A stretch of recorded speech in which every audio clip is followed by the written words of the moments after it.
Friends, আমি চলে এসেছি তোমাদের বেঙ্গলি ব্লগার রুবি দত্ত। এখানে আছে মেয়ের জন্য ব্ল্যাক কফি। আজকে হলো কী বার যেন, মঙ্গলবার। এখন থেকে আমি আমার ভিডিওটা শুরু করছি। তোমরা কেমন আছো? আশা করি তোমরা ভালো আছো। আর তোমাদের রুবির তো চলছে। এখানে ভাত বসিয়েছি, এখানে আমার বাচ্চাদের চিকেন বসিয়েছি আগতে খাওয়ার। করবো লোটে মাছ, আর ওর বাবা খাবার নিয়ে এসছে। আজকে ওর বাবা কেনা খাবার নিয়ে এসছে সকালে। আমার সব হয়ে গেছে, স্নান পুজো দুনিয়ার কেচেছি, সব কমপ্লিট করে এখন খাবো। খেয়ে দিয়ে তারপর রান্না করব। তো ভিডিওটা দেখো, যদি ভালো লাগে ভিডিওটা অবশ্যই লাইক করবে, শেয়ার করবে আর কমেন্ট করে রুবির পাশে থেকো। তা আমরা একটু খাবারটা আমি বেরিয়ে নিই। লালটু পল্টু চলে এসছে, এই ক্যামেরা দেখে নেমে গেছে, লজ্জা পেয়েছে। দেখি লালটু বসে আছে, লালটু খেয়েছে বিস্কুট, ওদের খাবার তৈরি করছি। আর যাও খাওয়ার আমাদের, আর সকালে এটাই খাবো। চলো খাই। আমার মেয়ে একটা নিয়েছে, খাবে না জোর করে, গালের কোনায় লেগে আছে। কেমন হয়েছে? ভালো। এতটা তরকারিও লাগলো না। এটা আমাদের তিনজনের একসাথেই নিয়ে নিয়েছি। আসো মা, মেয়ে স্কুল থেকে আসলে এবার আমাদের খাওয়া দাওয়ার পালা। ঝুমার দোকানের ভালো বানিয়েছে তো, ও ভালোই বানায়। লালটুর বড্ড খিদে পেয়েছে, আমার পল্টু লালটু ভাত ঠান্ডা করতে দিয়েছি। বলো। জলের বোতল তো এখানে ছোট নেই। কি দাদু বললো জল ভরতে? এটায় ছোট একটা বোতল, ঠান্ডা জল ছোট বোতল নেই, সব ফেলে দিয়েছি। এটাই ভরে দিই। দাদু কি ঠান্ডা জলও খাবে বলেছে? যে কোনো একটা আমি ভরে দিচ্ছি এটা। এখানে আমি পটল ভাজা, কাঁকরোল ভাজা, আলু ভাজা আর কি বেগুন ভাজা। এটা ছোটো মেয়ের জন্য একটু ভাজাভুজি করবো, ওর বাবা আর ছোটো মেয়ের। বাবান তো খায় না। এখানে মুসুরির ডাল ভিজিয়ে রেখেছি, ডাল করবে। দেখো চলে এসছে, কিন্তু এখন ঠান্ডা হয়নি ভাত করে। চিকেনটাও হয়নি। আর আজকে লোয়ার কড়াইতে করছি, আমার খুব গ্যাস অম্বল বেড়ে গেছে। হ্যাঁ, লোয়ার কড়াইতে করবো, গ্যাস অম্বল কম হবে। লালটু এসছে, পল্টু কোথায় গেল দেখা দিয়ে কি জানি। এত মোবাইলটা ডিস্টার্ব হচ্ছে। লালটু খাচ্ছে, পল্টু বাবুর পাত্তা নেই। এদের জন্য আমার তাড়াতাড়ি করি, জানো না। আর এই যে এখানে ভাজা হচ্ছে, কাঁকরোল ভাজা, পটল ভাজা, বেগুন ভাজা।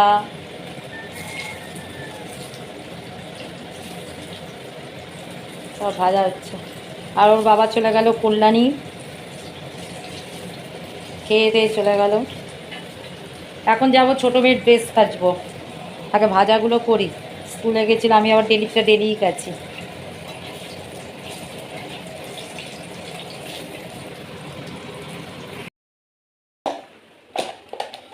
12:30 বাজে। এই দ্বিতীয় রাউন্ড ঘর মুছছি। সকালে একবার পুজো টুজো দিই না, পুরো বাড়ি সকালেই ভালো করে মুছি। এখন একটু নামমাত্র মুছে নিই।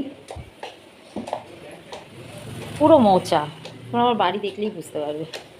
এই জন্য ওর বাবা রাগ করে যে কতবার ঘর মোছো। কী করব, কাজ তো সেইভাবে নেই।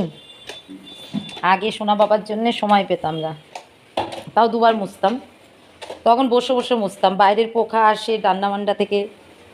আর এখন বাবা সোনা নেই, এখন ডান্ডা দিয়েই মুছি। এই যে একটা আক্ষেপ জীবনে, এই আক্ষেপে একের সময় মনে হয় কি যে নিজেই মরে যাই।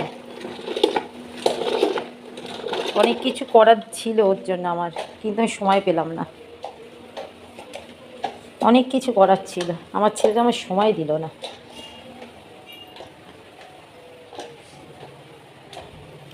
তাই ভাবি, লোকে বলে পেটের জ্বালা বড় জ্বালা, আর আমি বলবো আত্মার জ্বালা বড় জ্বালা। ও তো আমার আত্মার সন্তান ছিল, আত্মার সন্তানের দাম বেশি। আর আমি ওকে ওইভাবেই তো মানুষ করেছিলাম।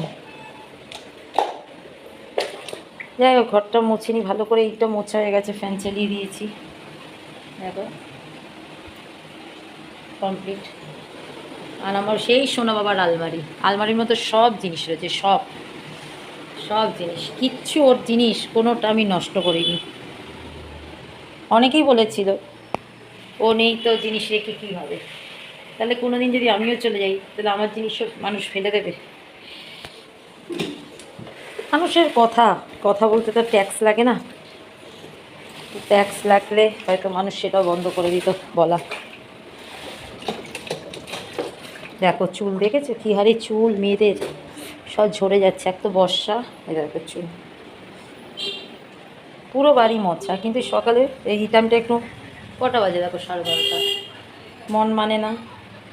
বাড়ি পরিষ্কার পরিচ্ছন্ন না থাকলে আর বাড়ি যদি গুছানো না থাকে বাড়ির পরিবেশ খুব খারাপ লাগে। আর আমি ভিডিও করার জন্য না, আমার বাড়ি এনি টাইম ফিটফাট গোছানো। নিজে নিজে অগোছালো থাকি, কিন্তু আমার ঘর দোর আমি ফিটফাট রাখি। চলো আমি মুছে নিই, তোমাদের সাথে আবার পরে ভিডিও করছি। আর একটু করে আমার বাচ্চারা সব খেতে আসবে, আর ওদের নিয়েই তো আমি বেঁচে আছি। আর আমার বেঁচে থাকা একটা সময় নিজেই মনে হয় যে এই পৃথিবীর জঞ্জাল আমি। সন্তান চলে গেলে না একটা মায়ের জীবনে আর কিছু থাকে না। আর আমি তোকে ডগ ভাবিনি, ও আমার সন্তান। কোনো জন্মের পূর্ণ করেছি বলে ওরকম সন্তানের মা হয়েছি আমি।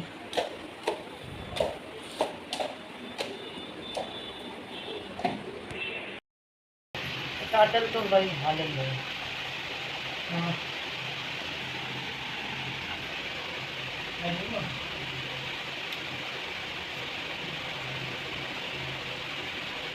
বলগুলো দেখ কত সুন্দর।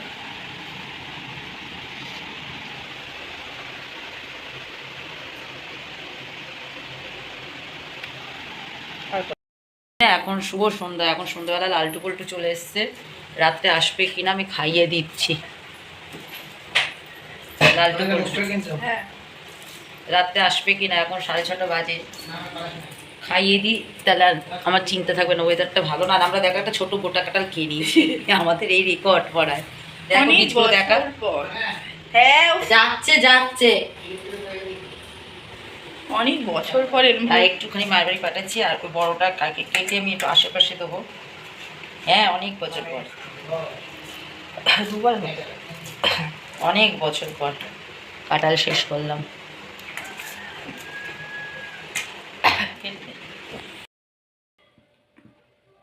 আর দুপুরে ঠিকঠাক তোমাদের ভিডিও করতে পারিনি, আর আজকে মানে আমার বদনটাও তোমাদের দেখাইনি নাকি কি জানি। দুপুরে ঠিকঠাক ভিডিও করি না, কী রান্না করলাম দেখালামও না তোমাদের। যদিও ওটা ফেসবুকে দেখে ফেলতে পারবে কালকে, কেননা এই ভিডিওটা না, এই ভিডিওটা মানে আগে না, এই ভিডিওটা পরেই পোস্ট হবে। আমার ভিডিও আছে, ওটা কালকে ছাড়তে হবে আজকে। এইটা আমি কী বলে, ওই ফেসবুকে দেখা যায় যেহেতু আমার মেয়ের খাওয়ার ভিডিও আসে। এবারে রান্না করেছি যা যা তো দেখিয়ে দিয়েছি রান্নার সময়, তারপর কী তাল লেগে গেল কী জানি, আর চোখে ঘুম ছিল, ঘুমের ওষুধের ঘড়ি মানে কাটছিল না। দুপুরবেলা ফোটাফোটা বৃষ্টি হচ্ছিলো, এসে শুয়ে পড়েছি, আর টেরই নেই মেয়ে পড়তে যাবে, কত দেরি হয়ে গেছে, 4:30 বেজে গেছে। 6টার সময় লাফ দিয়ে উঠেছি, মেয়েরাও ডাকিনি, বড় মেয়েও ডাকিনি, ওর বাবাও ডাকিনি, ওরা বাপ বেটি জেগে, আর আমি আর ছোটো মেয়ে ঘুমিয়ে পড়েছি। ছোটো মেয়েটা অনেক সকালবেলা স্কুলে যায়, আর আমার অনেক ভোরে উঠতে হয় ওর জন্যে। আকাশে আসছে কেন গো, তারা তো ক্যামেরাটা মুছিনি।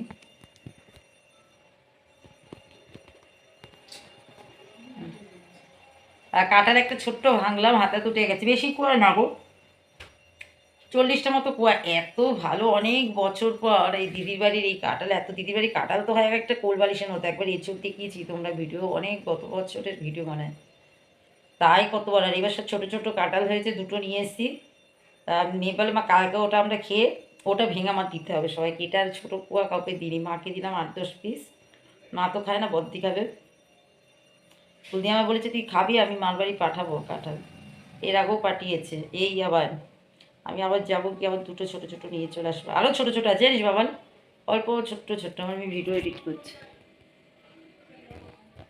আবার নিয়ে চলে আসবো দুটো কাঁঠাল। কাঁঠালের থেকে কাঁঠালের বীজ ভালো লাগে, লতি দিয়ে, শুটকি মাছ দিয়ে, পুঁই শাক দিয়ে। গরমের মধ্যে ফ্যান বন্ধ করে ভিডিও করছি, আজ দুপুরে এসিও চালাইনি, কেন ওয়েদারটা বেশ ঠান্ডা, বৃষ্টি হচ্ছে, আর এসিতে না বাতের ব্যথা বড্ড বাড়ে। ফেসবুকে ভিডিও করলে অনেকে বলে কি পান খেয়ে খেয়ে দাঁত কালো, আরে বাবা পান আমি খাই, দাঁত কালো হলে আমার হবে। অনেকে দেখি এইসব কমেন্ট করে, খুব কেমন লাগে, পান খাই। বিড়ি সিগারেট তো খাচ্ছি না, পান খাই। আমার শ্বশুর বলতো ঘরের লক্ষ্মী পান খায়। আমার শ্বশুরের জন্য আমার পান খাওয়া, জানো, আমার শ্বশুর আমায় শিখিয়েছে পান খাওয়া। যাকে শাশুড়ি প্রথম প্রথম পান ধরেছে আমার বিয়ের পর, বিয়ের বড় মেয়ে হওয়ার পর আমার শাশুড়ি পান ধরেছিল। এবার ওই একটু খা করতে করতে শিখে গেছি। তারপর শ্বশুর বলতো আমি না খেলে পান খা, ঘরের লক্ষ্মীরা পান খায়, পান খায় একটু মুখটা লাল হোক। লাল হতে হতে এখন দাঁতই লাল হয়ে গেছে। আর আজকাল দাঁতের রং তোলা এমন কোনো ব্যাপার না, ডেন্টিস্টের কাছে গেলেই উঠে যায়। মানুষের এমন কমেন্ট। আমি পান খাই সবসময় তো বলি, আমি খুব পান খাই, খুব পান খাই আমি। যাই হোক, সন্ধে দিয়ে আসি, ঘুমের ঘোর কাটছে না। ভোরবেলা উঠেছি, ঘুমিয়ে এমনি তো সকালেই উঠি। যাই হোক, ভিডিওটা আজকে এই অবধি রাখলাম। আমি ভিডিওতে সব কিছু হয়তো তোমাদের দেখায়ও নি, অনেক কিছু। ভিডিওটা এই অবধি রাখলাম। ভালো লাগলো অবশ্যই লাইক কমেন্ট শেয়ার করে পাশে থাকতে হবে। আর বড্ড গরম লাগছে, একটু ফ্যান চালিয়ে বসি, সন্ধে দেবো, সন্ধে বাতি টাতি দিই। টাটা, সবাই ভালো থেকো।